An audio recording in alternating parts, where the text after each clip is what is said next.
Hello, hello, hello, and welcome to another episode of TacoBytes, your daily bite of Degen, episode number 636, coming to you from somewhere, nowhere. Oh my gosh, our camera just went out of style because let's go fix that. We are somewhere, nowhere, Rhode Island. We actually just landed back in Boston, came back stateside from Poland today. We flew with Lufthansa. The only issue is we got our bag got lost in Frankfurt, Germany, and so we have to have our suitcase mailed to our hotel in Austin, in Texas, as we get ready for consensus. We will be in New York tomorrow, and then we will be on the road to Austin for one of the biggest days, DAI Day, which is going to be a blast. We have a ton of interviews set up with amazing founders and projects to do live interview pieces. It's going to be amazing. We are super excited about the amount of speakers that are going to be at Consensus. But one of the really cool things is, and this might sound odd to some people, but the amount of politicians that are going to be there. Bringing politics into blockchain, is a dicey subject for some people. I didn't even know I was going to talk about this tonight. But at the same time, as much as it's naive to think that there isn't going to be regulation.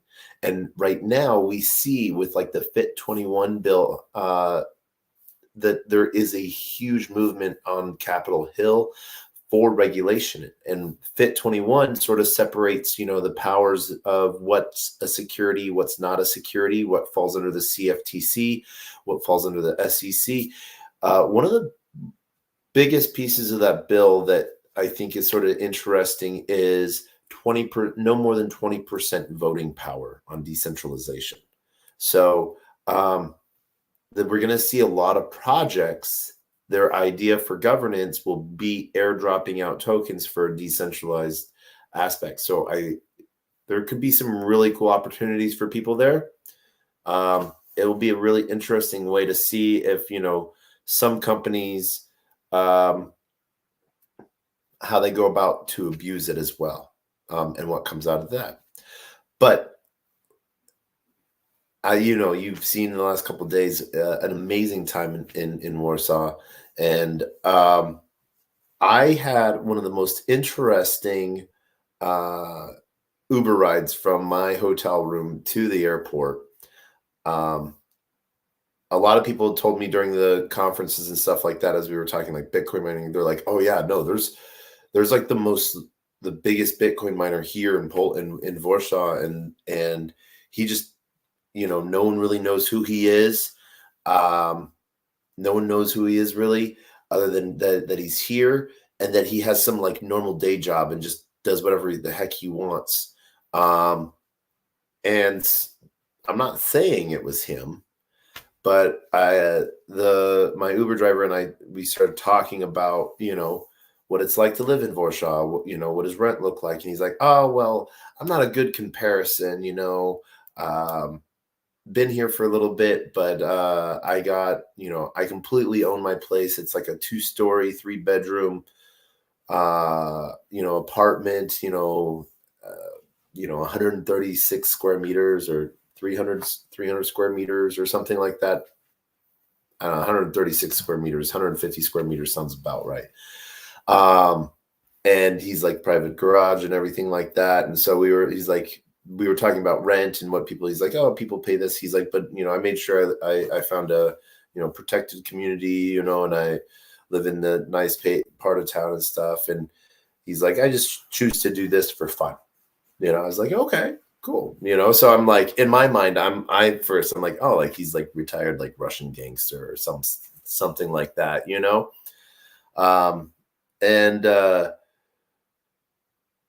as I always do, I shift the conversation towards crypto, and he's like, "Yeah, no, I know a few things. I've been doing this for a while, long time, and so as I was getting out, I was like, "Hey, like,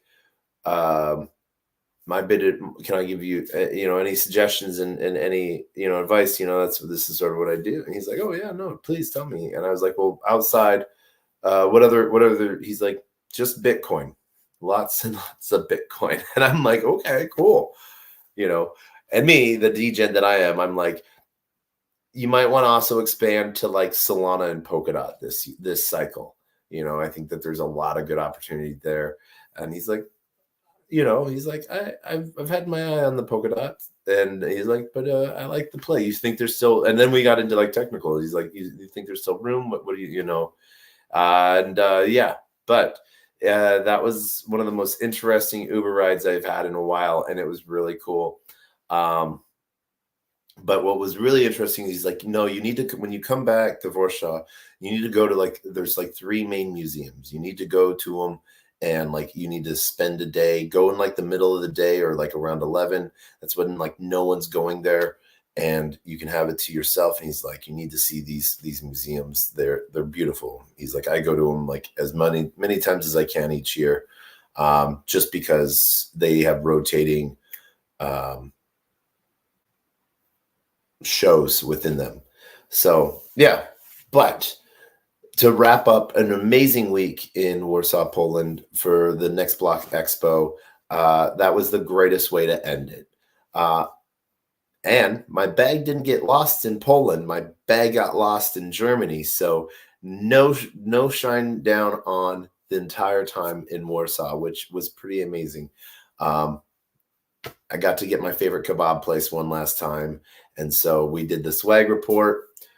We have a bunch of paperwork left to go through and stuff like that, and some amazing partnerships to help build out. But if I were you, I would keep your eye on the communities that are growing out of Poland, out of Warsaw, because there's some, there might not be serious like money, like Silicon Valley money, but there's serious builders. And one of the things that I learned from a lot of people that were not from Warsaw, but the reason why they came to like NBX was because they were wanting to get their fingers into a lot of the dev shops for projects, because someone's like, oh, they're making some of the best devs out of here, which is a really cool thing to see. And for, to see recognition from outside countries and stuff like that, recognizing other countries is like, oh no, the devs here are bar none.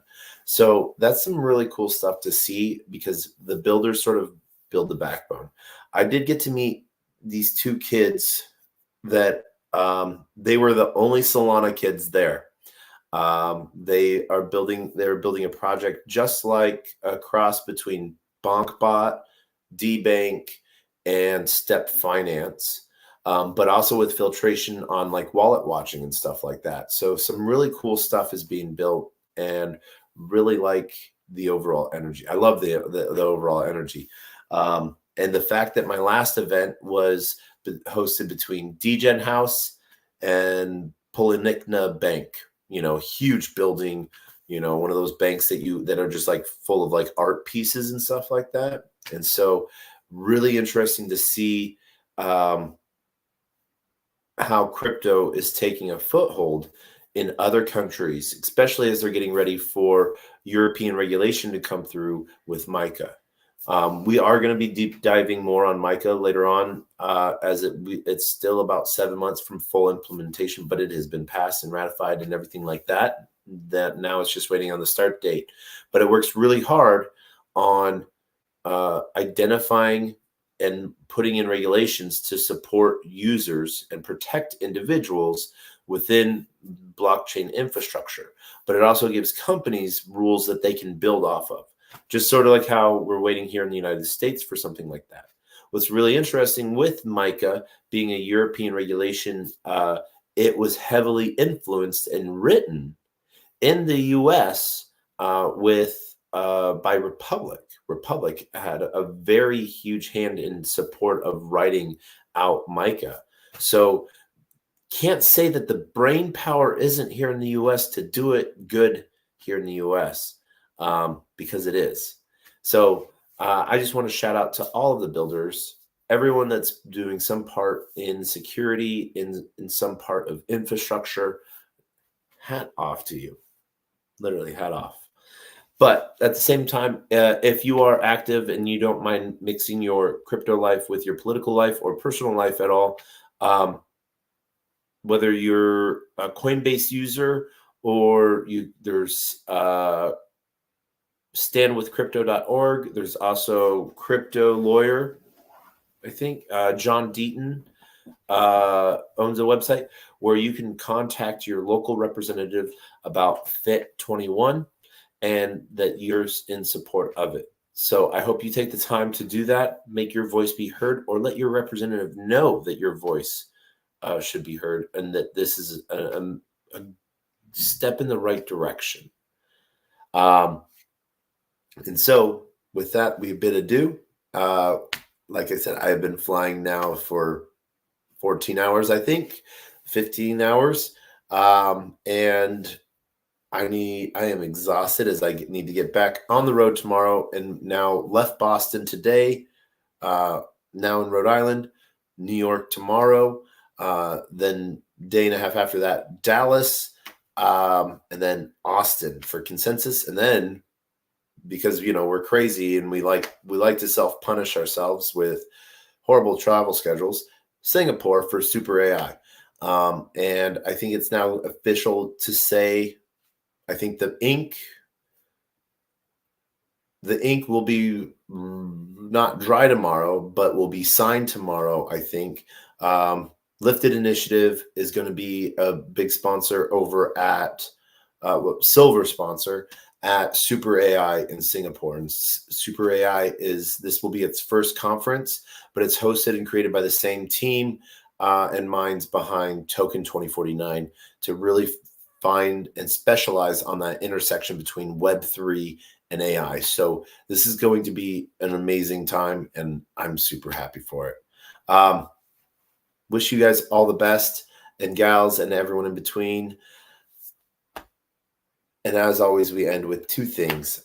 First off, though, I want to thank everyone from LinkedIn, Player One Taco YouTube, Degens YouTube, Twitch, Twitter video, Rumble, Kick, Unlonely, and Telegram and Discord, as well as a huge shout out to the entire Soul Media Tech family for joining. Please like, subscribe, view, comment. Love comments. Comments more than anything.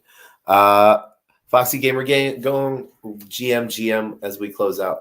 But as always, we end with our words of wisdom, which are a closed mouth cannot be fed, and you cannot feed a closed mouth, meaning if no one knows you're looking for opportunity can never come a knocking. If opportunity does come knocking and no one answers, it's going to keep on walking. With that, we want to wish you all a great night. Oh, look at that. This diamond shirt is looking awesome. Diamond. But with that, we end with the greatest, worst knock-knock joke on the face of the planet. And that is knock-knock. There. Oh, yeah. Who's there?